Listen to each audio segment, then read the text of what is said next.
What's going on, Luca Nation? This is a Friday episode, and this might be an all-time favorite. I already kind of have a hunch. You know, my little intuition says you guys are going to really enjoy today's episode because I think it's going to cover a few different areas.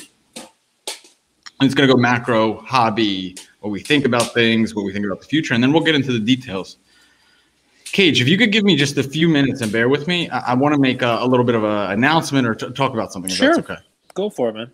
Yeah? Amazing. Okay. So Couple things you touched let me on. play something for you guys. I'm going to flow nicely into my play. Number one, we talked about Zion. Right, one of the cool things about Zion is everybody talking about how he lost weight and he's been in shape and you name it. The other thing, when you talk about a Russell Westbrook play, no one's looking at Russell Westbrook cards right now. So I try to combine those two things into my play. My play is somebody that is, even though no one's looking at this right now, there's news about him. There's legitimate news about him. There's news that, I think cuts in favor. So when 2019 baseball season started, and there's where I'm going, right? Going with baseball, because no one's looking at baseball. 2019 baseball started. Do you know who the number 2 prospect in baseball was? 2019. When 2019 started, number 2 prospect in baseball, coming into baseball and playing. His dad played. He's got cool dreadlocks. He dances in the dugout after he hits. Our friend Texas, number 2. Do you know who number 1 was? A guy who he will forever be linked to. This will forever be it'll be the same kind of conversation as Trey and Luka, same draft, you name it. They both came in, huge expectations. Both had fathers who played in the majors. Vlad Guerrero Jr., the forgotten man. He lost a little bit of weight this season, right? Yeah, you go back a year, and he was the number 1 prospect going into 19. If you open 2019 Topps Series 2, yes, you were happy to get a Tatis, but the card you were looking for was Vlad Guerrero's Series 2 card. He was the guy, and he's not now. And part of the reason is he did not look mobile enough at third base. His team told a 21-year-old kid, "You're out of shape, go move to first base." So he has proceeded in this offseason to lose 40 pounds. And he wants to lose another 10 to get down to a playing weight, get back to third base, play the hot corner, be a more valuable player, more valuable to his team, more valuable from a fantasy standpoint, more valuable from a hobby standpoint. I played sports my whole life, guys. My whole life. And I if there was a coach and he said, "Andrew, you're out of shape. You got to get in shape. You got to do better." Cool. If he said, "Andrew, you're not being a good teammate," or "Andrew, you need to improve in this," or "Andrew, you got to improve in that." Cool. Give me the feedback. Tell me how it is. But I'll tell you something, guys. And out there, you guys know who you are. If you're listening to this podcast, a lot of you guys have been listening for 9 months. A lot of you guys have been listening for a few months. A lot of you guys are loyal listeners. A few of you guys go the other way. If you're going to give the constructive criticism and you're going to be loud about it and a bit obnoxious, you better cut it both ways. You better cut it both ways. You better give credit where credit's due. And the man to my right here, Mr. Cage Lawyer, the man has been giving you guys play after play after play after play, but not just the play. Play that clip back. That's from an episode in December, I believe December 15th. I will double check here in just a second. It was the Vlad Guerrero no number card, 12-15. Yep, 12-15. That was a good day. That was when I gave my Russell Westbrook play. He gave you a strategy. While nobody is looking at this guy and everyone's looking elsewhere, go ahead and buy him. You guys know the price of a Vlad Guerrero PSA 10 on 12-15? It was $107. Now the man leads in OPS, in home runs. He is number 1 in just about every hitting category. The guy is a beast and everyone is talking about him. So here's the thing. Constructive criticism, cool. The hobby needs it. Hold people accountable. Be the hobby watchdog. Do your thing. No question. But it cuts both ways. You better give praise where praise is due. We don't charge $1 for our podcast. We signed a sponsorship with HGA. Maybe we should have made it a bit more clear. We are not suggesting that you go HGA or nothing. All in HGA, every card HGA. We're saying they're a player. We like their team. We like Tyler a lot. We like what they're about. But this really allows us to create more content at scale to make it more valuable for you guys so we don't have to charge, we don't have to do anything. There's a strategy behind that. Someone listening to that just got into the hobby. They could utilize that and realize, who is that same type of player in football this season? Who's the Vlad Guerrero in the offseason of football? They could use that. They could learn. They could make money. That's what makes us different from other podcasts, other networks, other channels that do what we do. So here's my ask. If you're going to give us constructive criticism, cool. I love it. I'm all for it. I'm a competitor, but I'll tell you something. I'll tell you, Cage is a bigger competitor than I. Straight up, the guy's a effing beast, and he loves to win, and he loves to help people. Don't even get me started on the Topps Chrome Bundesliga boxes that he sells for like 33% of retail value to help out people in our Instagram groups and our OG group, and then they're pulling Halans and showing them, hey, I pulled 5 Halans in this box, which is like 6x the value that they bought. So don't even get me going on how he discounts boxes, and it helps the hobby out. If you're going to cut it both, if you're going to give constructive criticism, make sure that you give the praise when it's due.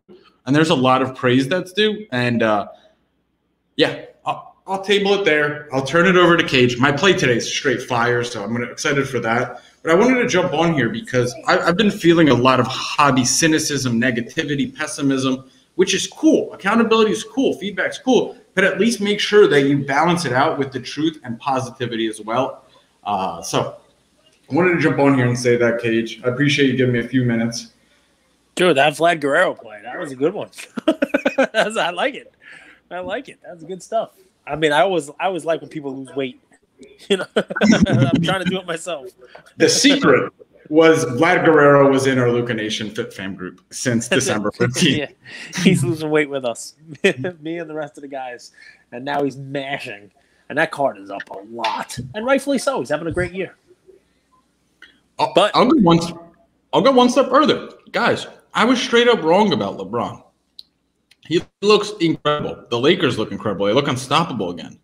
I could jump on here and say that because I own my wins. I own my losses.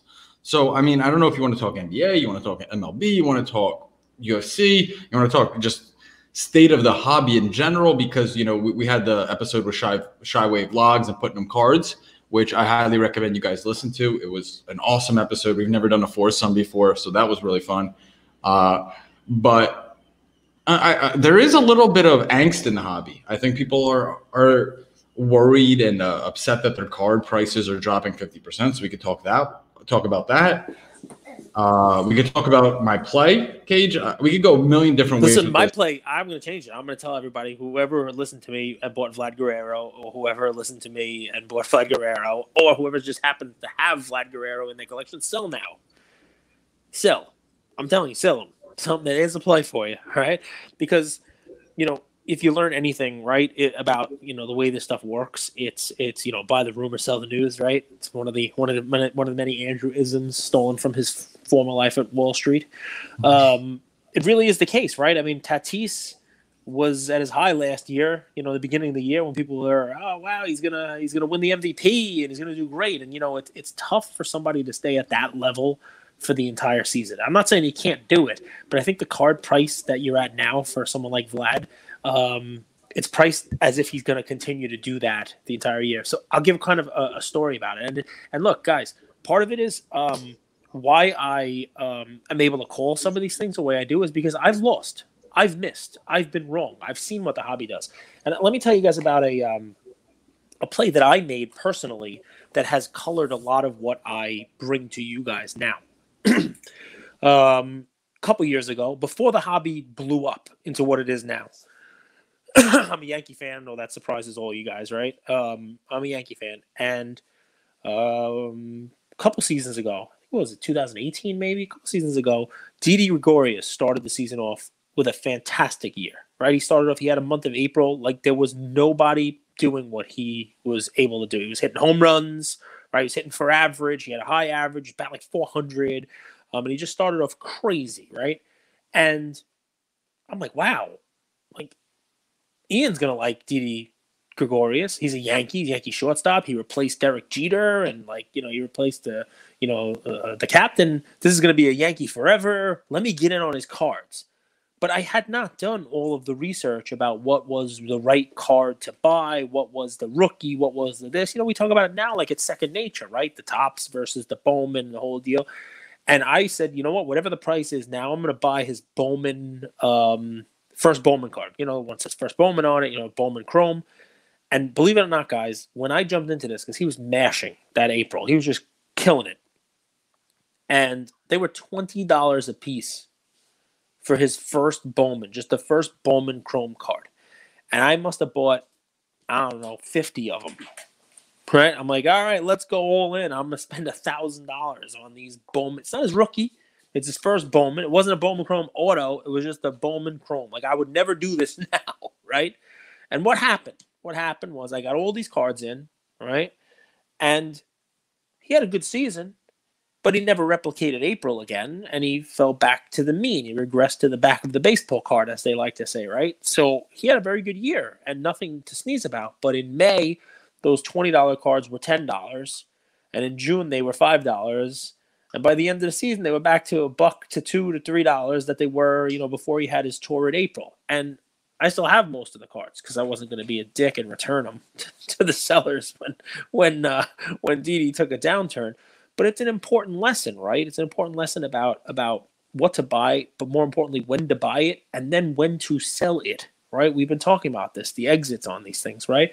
Especially in a down market, right? And we've been down on a lot of stuff. I'm not talking about down on everything because there's definitely segments of the market that are still going up, all right? But if you bought in that card, that Vlad Guerrero no number card, that's basically a base card, right? Yeah, it's got a little, cool little wrinkle on it because it has no number. If you bought into a card like that, you have bucked the trend because of his production. It's one of the few cards that, because of on-field performance, has not gone down in that base high pop category since February. It's gone up because he is just on a torrid pace. Learn the lesson that I didn't learn from Didi until after it was too late with Didi, right? If you own this card, it is a cost-benefit analysis you're going to do right now. Get out of it now, take your profit, get a win while some of your other stuff might be going down. And that evens it out, right? It's all about that portfolio management, right? Is it possible that he stays on this pace and ends the season with 83 home runs and 217 RBIs? I made those up. That wasn't actual math. Don't send me a DM that I don't know how to do division. I don't, but this isn't it. So here's that may happen. The chances of that happening are very small. The greater chances that he tails off a little bit, reverts back towards, the mean. He doesn't stay on this torrid pace. He may have a great year, and he may be getting MVP, votes and all this stuff. His team is basically 500. They're not going to be a playoff team because they are currently in the standings behind the Yankees, the Rays, and Red Sox. So they're fourth in their own division. That's a tough division. And while he's great and has a great future, I just have a feeling that over the next month or two, he'll go through a cold spell and the numbers will come down and you won't be able to get as much for his cards. So little lesson, a little background, and it's a little honesty from me. I don't shit gold. It's not every single time. It's not a situation where it's always a win, but Muhammad Ali said it, right? I either win or I learn. So there's your deal. So you're learning. Always learning. Always learning. So let's talk a little NBA. Bucks blowing out the Heat. Heat have tired legs. It was something that we talked at length with when we had Adam Rips on. Lakers look like the real deal. Trailblazers just can't seem to find a way to finish that game. Can I, before you jump off the Bucks one, we'll go game by game if you like. Can I get a hot take here? Sure. If I'm the coach of the Heat, I start Tyler Hero in the next game. I start Tyler Hero. I'm being dead honest. Over anyone. I start him over friggin' Jimmy Butler at this point. It's a blown season. It's done. That they're not coming back from 3-0. You need to shake it up. What they're putting out there is just, they have no life to start it off. I think the Bucks were up by 20 by the middle of the second quarter in that game, thereabouts.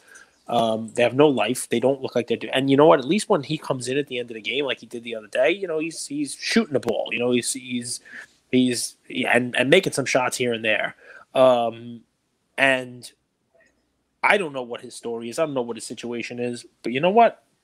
Every once in a while, when you're getting beat up, you got to switch it up, right? You were on a team. I know my coaches did this, but when I was still playing organized sports, if you're getting blown out, shake it up. You shake up the lineup a little bit. You switch the 1 through 9. You put somebody in who's maybe like a little bit of a spark plug. You try to get a little jolt of energy out of somebody. And that was the magic man for those guys last year, or one of the magic men for them. And what the hell do you have to lose? I think I agree, but I think we're being a little bit unfair to the Heat. Like, if you just look at their season, first off, they were in the finals last year, and we talked about how grueling that is. So you don't get a full off season. Then they had a ton of COVID issues. Jimmy Butler looked like he lost like 25 pounds, and he's not a big guy by any means.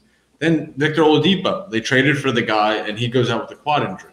So they're dealing with a lot. Plus, they have the fact that in the first round they played the Bucks. Yep. I mean, is there a worse matchup? The team that they beat last year in the bubble, they gets revenge when their battered and bruised Heat come in. I mean, it was destined to be a blowout from day one. The Bucks want revenge. This was easy pickings for them. I don't think this is that big a deal. I really don't. I mix it up. Give the young guys 100%. Give the young guys a chance. Exactly. Give the young guys valuable experience. And frankly, this roster, I don't know why they keep trying to make Trevor Ariza happen. He's an old man, and I like Trevor Ariza a lot, but it's just there's mismatches across the board, and this was never going to be a series. So not the end of the world. Not the end of the world, in my opinion, for the Heat. They're a proven organization. Who's the next game you want to talk about? From last night, let's talk about the Lakers. Where's Devin Booker at, right? You made a little cardboard relevant about that. Yeah, little late night cardboard relevant. Dude, that guy just disappears. He was like a vanishing ghost, like where did he go? Woo! Seriously, like that, because it's funny, they did this during the game. Okay, betting lines. Who's gonna score the most points? And it's Anthony Davis, LeBron, or Booker. Or Field. So if that's the way it's going to be, and he's the only guy on your team that the sporting, the books are even going to put in that category as potentially leading your team, well, then lead the damn team. It's okay when Davis has a good game. You don't score as much as Davis, but you got to step up, man. It's tough. Did you see that? So Scott Foster was the referee for this game, and Chris Paul has lost 11 games in a row with Scott Foster. It's not even just that. Scott Foster is a weird guy. He went up to Chris Paul before the game, and you guys can find this online if you want. I think it was before when Chris Paul was playing on the Thunder, I believe, or maybe the Rockets. And he constantly reminds Chris Paul this is legit, quote, Chris Paul always loses games with Scott Foster as the referee. What a weird thing to say to a player, right? Like a little Tim Donahue action. Another thing. The Lakers are a 7 seed. The Suns are a 2 seed. It was the biggest spread for a 7 seed versus a 2 seed in NBA history. The Lakers were favored yesterday by 7 points. Think about that. A 7 seed being favored by 7 points. So this was just, if you remove the seeding, it was just never a good matchup for the Suns. It just wasn't. We talked about this in our preview. I thought the Lakers were much more vulnerable against the Grizzlies and a Warriors team than 7-game series versus the Jazz or the Suns. The Lakers are built for 7-game series. With the big men, they'll wear you down. They have Drummond, they have Harold, they have LeBron, they have AD. I mean, they throw these big bodies at you. It look like the fucking Goon Squad.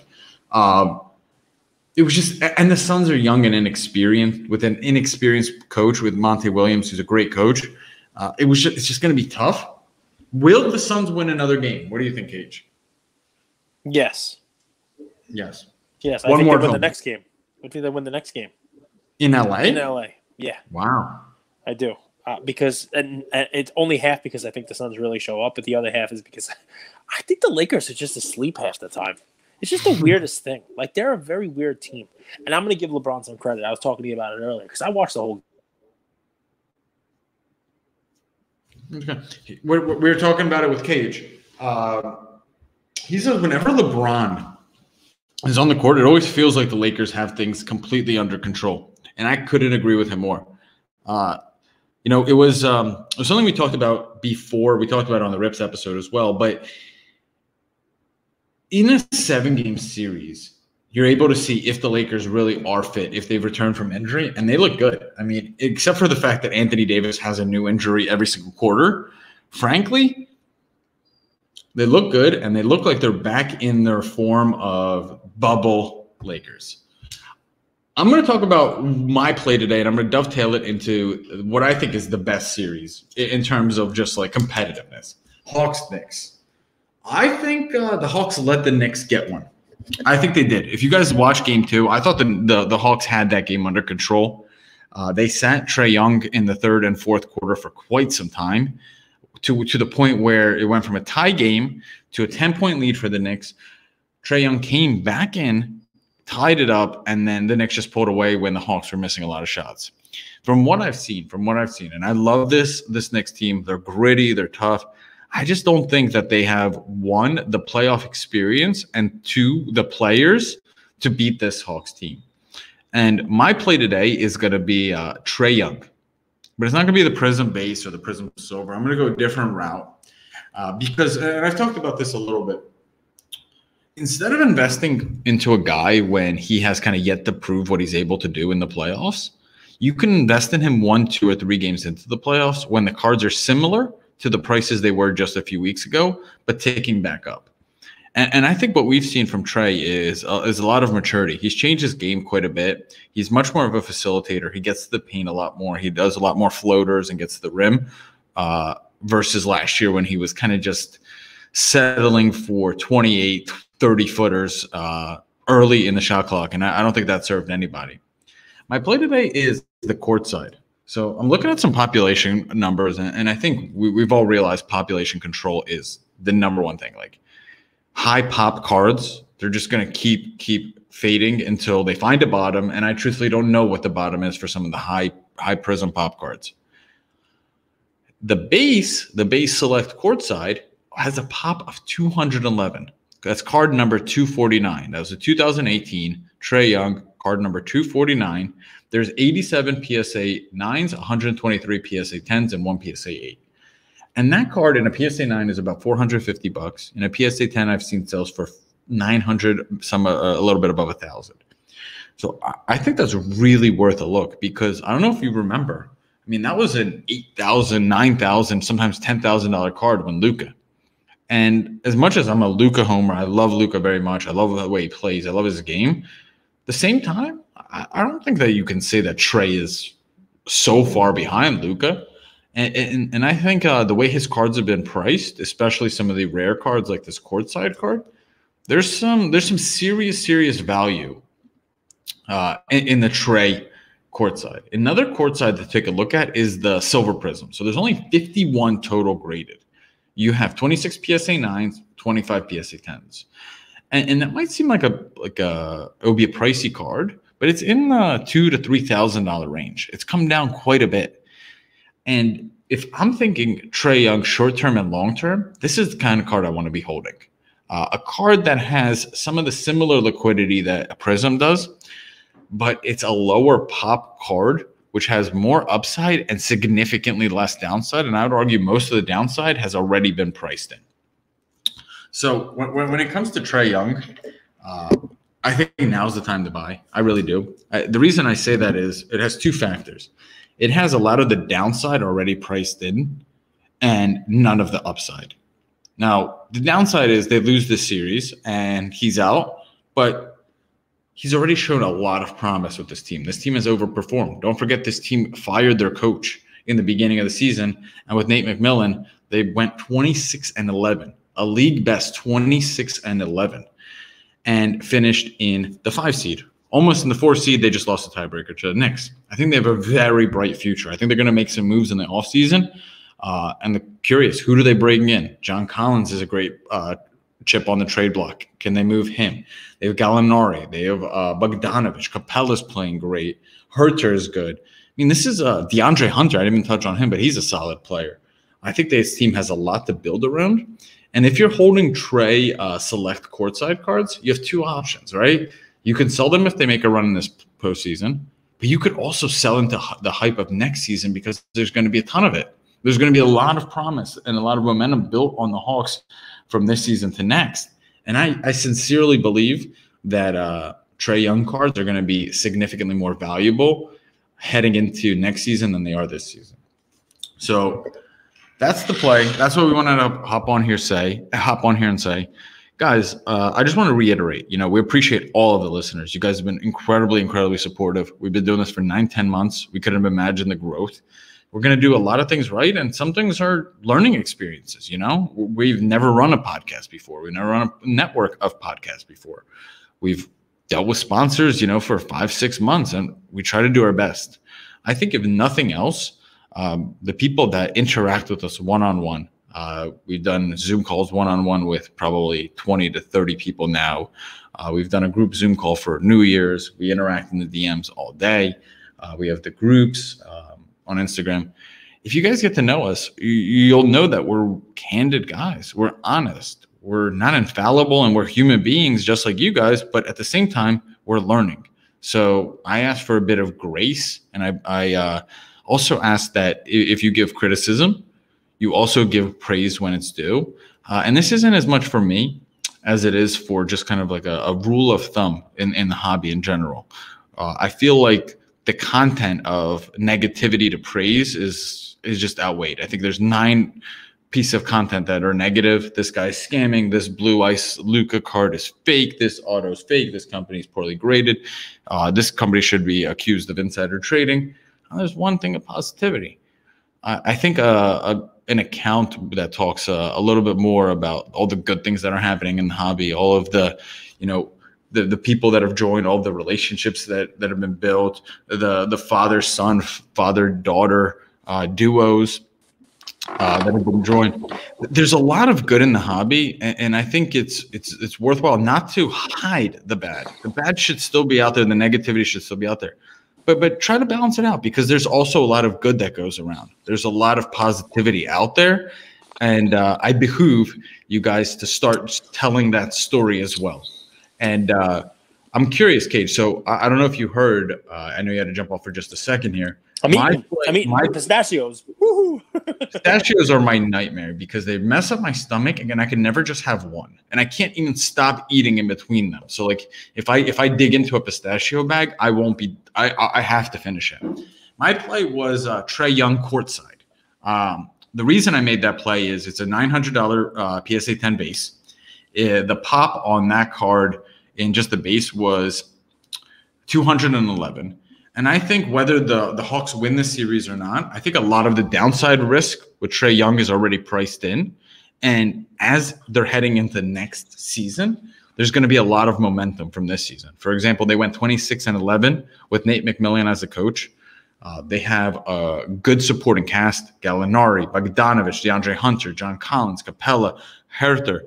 This is a good team that I think is just going to build on the success they've had this season, regardless if they win the series against the Knicks or not. And I think I don't want to be holding necessarily a Prism base card because I don't know where the floor on that is. Mm-hmm. But holding a card with a pop of 211 of a guy that – now, do I think he's a Luka? We'll see how it's played out, but I don't think that he's a tenth of a Luka. And I think he's going to have a lot of positive momentum heading into next NBA season. And I want to be holding a court side, not a Prism base. That's my play. I think it's a really intelligent play, and I'm excited for it. What do they sell for? So I'm glad you asked. So I wanted to give people the option. So the courtside base is about $900 to $1,000 in a PSA 10. The PSA 9 is $450, $400. But then there's also the Prism, the Select Courtside Silver.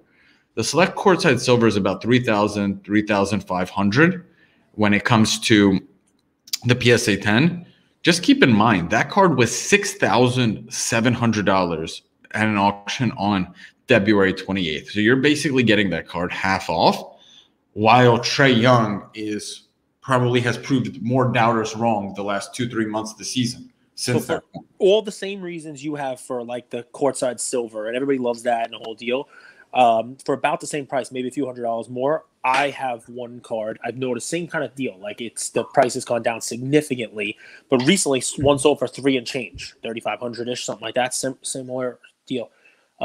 It's the Prism Red out of $299 color match, which I saw people selling those for like $10,000 when everything was going crazy January, February, like you're talking about with that one, $6,000. And I'm telling you, I watched one. An auction ended this past week. It was under $4,000. So I love the play, but I love what you're unwrapping behind it because you're protecting investors now, going away from those high pop stuff. The moral of the story here, right, is go with something a little more low pop, a little something, maybe numbered, maybe it has a population report that is in the hundreds rather than the thousands.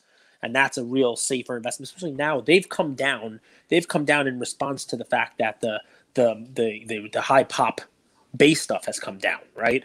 I think what you're going to wind up doing is you used to see kind of like a multiple for those, right? And I think what you're going to wind up seeing, and they've come down in that same multiple. I think what you'll wind up seeing soon is when people start to invest based on the player performance, those numbered and low pop are going to start to pull away. Those will move a lot quicker than those base ones will move. So that's why I like the play. And the base might even keep falling while the low pop keep going up. I definitely agree. Can I give it's not a play, but it's a play on your positivity. It's a play on your, hey, there's a lot of really good stuff out there there's so much good stuff in the out market, there. Right? So let me say this, right? So I come on here, I have hot takes all the time, right? And I'm you've called me all the names in the book, and sometimes behind the scenes, guys, a little behind the scenes fun. I try to be a jokester. I try to make this fun for people. I try to be amusing to the folks. This way it's fun for you to digest and listen to. But I have a legit collection too. Every once in a while, Andrew's like, "Oh my God, you play the funny man, but you should show some people your collection sometime and hold you up." Maybe we'll do that at some point in time. But just to take a break from kind of like the antics and the craziness and the hot takes and me, saying silly things about people, I want to give some real credit to Card Ladder. I really do. I want to give the Card Ladder guys some credit. Josh and Chris Hodge and Christina, the Card Ladder team. One of the best things we try to do is provide you value, right? We provide you value where we can with our knowledge, our plays, you name it. But we've always talked since episode 1 about the resources that are out there for you to make your own way in this. And Andrew's a big, teach a man to fish, right? That's his whole thing, right? So I mean, maybe we'll get a discount code for you guys. I don't know. Hopefully they hear this and they like that we're plugging them up. But here's why, right? It is a huge resource. They just added something to it because what we're talking about now is pops, right? Low pop is going to be something that's a little more, recession proof, let's call it, right? In the card market, right? That high pop, that high volume stuff is crazy. So they just did a post recently. It's a card I was actually looking at, right? I'm looking at Green Bay Packers now. Why? No one's talking football. I'm looking at Packers now because somebody like Devontae Adams, rookie Prism card, right? I'm looking at a card like that. And the reason in my brain that I look at a card like that is there's drama around Aaron Rodgers right now, right? Aaron Rodgers, the MVP, right? The guy we had on with the Wharf suggestion, buy his cards, and they flew, right? But now, instead of being at OTAs, which he probably wouldn't be at anyway, but they'll make a big deal about it in the media. Instead of being at OTAs, he's in Hawaii with Miles Teller and Shailene Woodley, his fiance, and he's taking pictures, swimming, wearing bathing suits, in the waterfalls and all that stuff while his team is training. Why? Because people are churning. That it's the news cycle, right? And then Jordan Love cards get a little bit of a bump, and who knows where Aaron Rodgers is going to. So I see the decrease in the Devontae cards, right? Not Devontae Graham, right? And I'm looking at it, right? And I'm like, wow, those cards are down about half the price, right? They're down about 50% of where they were. I wonder if that's just an overreaction to what we're seeing with the Aaron Rodgers news, right? Like, I wonder if that's just an overreaction. I'm gonna buy those cards. Like, I think it's those things are gonna come right back because he's a great wide receiver, and the fact that they're going down really has nothing to do with him. It has nothing to do with on-field performance. And if Rodgers comes back, everything will be fine there. And people are beating up his cards because of the Rodgers drama, and they don't think Jordan Love is going to be as good getting the ball to him. But wouldn't you know it, right? If you look over at the Devontae Adams, card on Card Ladder, you'll see they now add in population reports. They now add in the PSA 10 and overall population. And people watched the season that the Packers had last year, the offense doing what they were doing. They watched Rodgers having his MVP season, and they saw who he was throwing it to. And they saw that Devontae Adams was a heck of a player. And he started grading his cards. And the pop of those cards over the last couple of months has doubled what it was previously. And that's probably more of the explanation as to why the card is down 50% as the pop has doubled, right? Makes sense. A little bit of math there, right? But it's one of those things that I would not have seen if not for the tool that they are throwing in there, right? I would have just said, all right, there's drama around the Green Bay Packers camp. Let me just buy a couple of these because they're just going to go back up. They're going to double in price and go back up to where they were because, he'll come back. He'll throw some touchdowns. This guy will have a great year. And boom, I just doubled my money. Not so fast. And you're able to see stuff like that, right? Because it's right on there, right in the card ladder stuff. So a little kudos to these guys because it's one thing to just have, what they think a card's worth and all that stuff, which, by the way, they're right on more than they're wrong.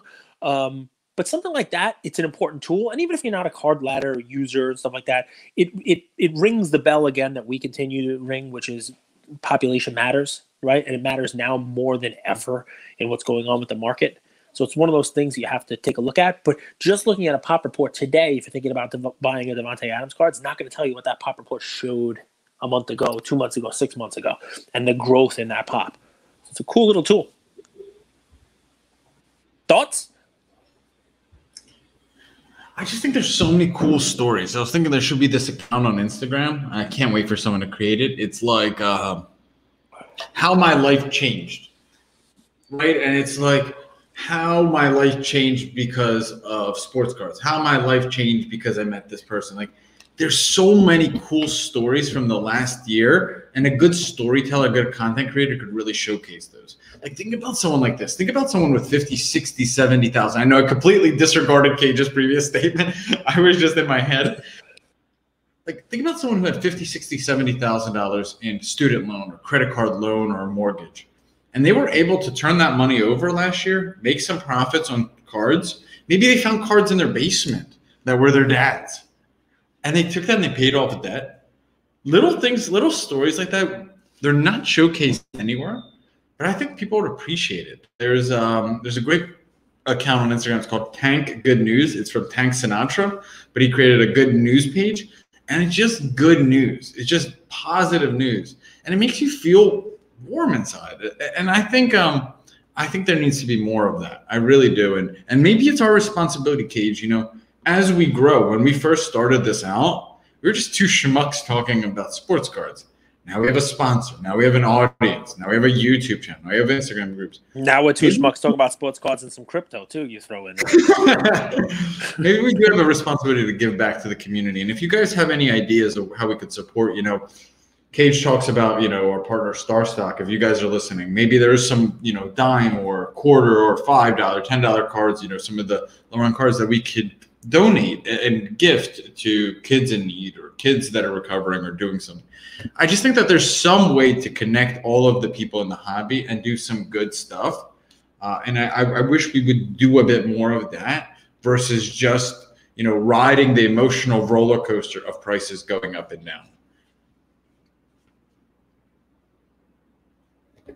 I love a little positivity. It's a positivity Friday. A long weekend coming ahead here. We got some fun stuff going on. There's a lot of cool stuff. And we did that episode yesterday with those guys. Making their way, doing a little podcast. And I said at the end, if you didn't get a chance to listen, that's the coolest part of what's going on with the hobby right now. It's not all about the pricing of the cards. There's a lot of cool stuff. And the more people who are in it, the better everybody gets. The better tools we have. The better resources there are out there. A little bit of competition is always a good thing. More card graders make the other card graders better. Everybody learns from the tech. Everybody learns from what mistakes are made and, what's good, what's bad. Same thing with the different, platforms that are out there for selling and trading cards. So I love it. It's a cool time to be in the hobby. Hope we don't lose too many people in it. I do get a lot of messages from people saying, that they've lost a lot of the fun in the hobby. I guess my response to some of them is if you were only having fun because prices were going up, then, we have to figure out a different way of enjoying the hobby. That's always fun, right? Everybody loves making money, but, find a card you like, find a player you like, find a different way of being in the hobby and getting enjoyment out of it other than just, the profit. The profit's great. Don't get me wrong, guys. Obviously, that's a driver for a lot of people, but, I love being in this. I really do. I think there's such great stuff going on. It's not one or the other. We often think it's profit or having fun. Well, actually, the more fun you have, the more life rewards you with the fruits of your labor. That's what I found. The more happy, the more joyful, the more service oriented I am, the more life rewards me. So that's I'll throw this out there, just the fun with me. I love the in-person shows. There's one in Long Island out by me in Plainview at Holiday Inn. Nothing fancy. I spoke to a couple people about going. I may bring, my brother's son's a Pokemon guy. Maybe he can rip some packs. But if there's anybody listening who's local, New York, Queens, 5 boroughs, Connecticut, you can come on over, whatever it is. Send me a message. Anybody wants to get together at Plainview? I've had people, call to me, ask to take pictures and stuff like that. Everybody wants to, to meet up at a show. I'll bring some cards. Maybe I'll give, I'll bring some freebies. Why the heck not? So, if there's anybody local, anybody wants to, meet up at a card show on Sunday the 30th, just send me a message. You're ripping Court Kings tonight, right? I ripped it already. That was my cardboard relevant of today, Court Kings. It is. Did you get anyone? You should just watch cardboard relevant. What did I get? So I got. Hey, I'll just do it. Did you get a Go Get the on YouTube? So here is Go Get the Kings. So it is a beautiful product. I love it. It was fun opening up with Ian. But what my cardboard relevant episode was today is remember that opening boxes is gambling. All right, and that you're taking a shot at something, and sure you could win, just like you could hit a blackjack. Sure you could definitely win, or you could lose. When you spin the slot machine of life or of Court Kings, sometimes you get this is a beautiful card. I mean, it is Kristaps Porzingis base card. Looks like art, so pretty nice. This is a Blake Griffin. Cool, right? Looks like art. Right, it's like very nice, cool looking thing. Right. I watched a Comedy Central roast of Alec Baldwin where Blake Griffin was the guy. Who's hilarious, guys. YouTube it. It's pretty fucking funny. See, this is a cool looking card, right? It's Josh Green of the Mavericks. Cool looking, white border kind of deal. Here's a base DeMar DeRozan. Looks like art, like little artistic, right? Here is the base Kawhi Leonard. Pretty cool, right? Here is one of my rookies. This is a Denny level 1, my boy Denny. This is a rookie level 3, a very good college player. Hasn't really done much in the NBA left, but that's RJ Hampton. And so you get one relic. I think he played in Australia actually for a year. You get like RJ Hampton a lot. Yeah, he did. You get one memorabilia and one auto. So my memorabilia was this lovely one color white Okoro, and then my auto. Did I get LaMelo? Did I get Edwards? Did I get a rookie autograph? No. You already hit it big. You already got the Okoro patch. That one's fire. I got Mike Bibby because everybody wants to open a 1920-21 product from Panini and get a Mike Bibby holding court auto. I mean, everybody wants that. So what's funny about this is, and I say this in my cardboard relevant, is I opened this at Ian and he's like, that's who we got when we opened National Treasures too. And we did. So thank you, Panini. I guess, like I said in Cardboard Relevant, Mike Bibby must live next door to the Panini factory. And when you run light on filler, you run next door, you ring his doorbell and say, Mr. Bibby, here's some stickers. Can you Have you seen Mike Bibby in 2021? The guy is jacked. He's swole, is what they like to say. In this picture, he is less than swole. This is skinny Bibby. This is Mike Bibby. That team, that was Peja, Mike Bibby, Chris Webber. Oh man, that team was. Who am I missing? Vlade Divac was on that team. That was a fun team, man. I'm a Lakers fan. Well, I'm not a Lakers fan. I'm a Kobe fan. But if you guys get a chance, watch the highlights of that series. I think it was 2002, 2001. What was the year when they played each other?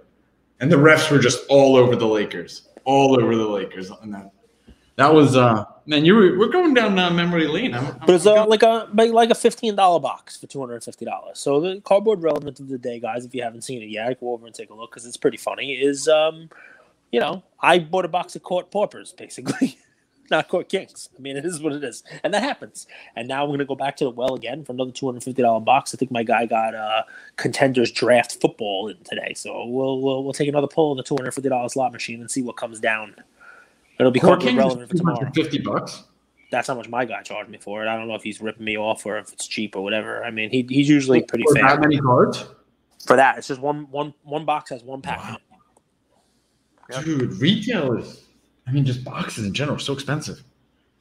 Yeah. Well, I hope you guys were on early enough this morning. There was like 90,000 of them available at Target, but I put a little post up today on my page that there were some Bowman mega like boxes available. They were like $29.99. You know, I only bought 2 of them. Be a Friday rip free in at one point in time, but you're able to actually get some retail today. A lot of people got a lot of messages saying thanks, which is cool. Hopefully you guys got some more value. We're providing more value. All right, guys. Tomorrow, actually, I'm gonna have a little treat for you guys. We're gonna do a coffee with Cage. We haven't done those in a minute. You guys love them. Cage loves them. All you guys, thousands of listeners, sponsors, whoever's out there on the other end, we love you. We appreciate you. Just keep writing us. Whatever the feedback is, positive, negative, neutral, ideas, tips for how we can improve. Dude, we're grown, man. We can handle it. Don't worry. Keep sending it our way. We appreciate it. Bye, Luca Nation. Have an amazing Memorial Day weekend. Have a great start of summer. Enjoy the family time. This time shall pass. So enjoy it. Make the most of it. I wish you guys all the best. We'll be back. Bye.